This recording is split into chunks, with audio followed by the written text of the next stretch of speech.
അടിമകളോട് വല്ലാത്ത സ്നേഹമുള്ളവനാ. എന്റെ റഹ്മത്തിൽ നിങ്ങൾ നിരാശപ്പെടണ്ട. ഇത് റബ്ബിന്റെ വാക്കല്ലേ. പ്രതീക്ഷ വേണം നമ്മളോട്. മനുഷ്യന്റെ തോന്നിവാസം കണ്ടിട്ട് അല്ലാഹുവോടും അതേ ആകാശം ചോദിക്കുകയാണ്, റബ്ബേ എന്നെ ഒന്ന് ഊരിവിട്ടേ, ഞാൻ ഈ ജനങ്ങളെ മുമ്പിൽ വീണിട്ട് മുകളിൽ വീണിട്ട് അവരെ മുഴുവനും ഇല്ലാതാക്കി കളയാം. ഭൂമി പറയാണ്, ഞാനൊന്നും മലക്കം മറിഞ്ഞിട്ട് മുഴുവനത്തിനെയും നശിപ്പിച്ചു കൊള്ളാം. ആകാശത്തിന്റെ ഭാഗത്തുനിന്നും ഭൂമിയുടെ ഭാഗത്തുനിന്നും മനുഷ്യൻക്കെതിരായിട്ടുള്ളതാണ്. കടല് പറയുകയാണ്, റബ്ബേ സമ്മതം തന്നാൽ മതി, ഞാൻ അടിച്ചു വീശിയിട്ട് മുഴുവനത്തിനെയും നാമാവശേഷമാക്കാം. അല്ലാഹുവിന്റെ കാരുണ്യം മതിക്കും മീതെയാണ്. എന്റെ അടിമകൾക്കെതിരെ നിങ്ങൾ തുനിയണ്ട, ഞാനാണ് അവിടെ പഠിച്ചത്. അള്ളാഹുവിന്റെ റഹ്മത്ത് നോക്ക് നിങ്ങള്. പ്രിയപ്പെട്ടവരെ, പ്രതീക്ഷ വേണം. അള്ളാഹുവിങ്കിൽ നിന്നുള്ള പ്രതീക്ഷ വേണം.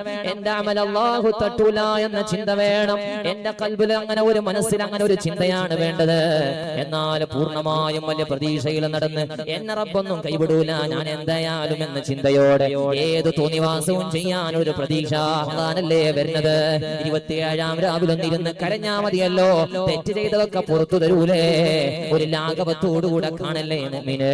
ഏത് ചെറിയ തെറ്റും അത് വലിയതായി നിന്റെ കണക്കിൽ വേണം. അതാണ് യഥാർത്ഥ മുഅ്മിനായ മനുഷ്യന്റെ മനസ്സ്.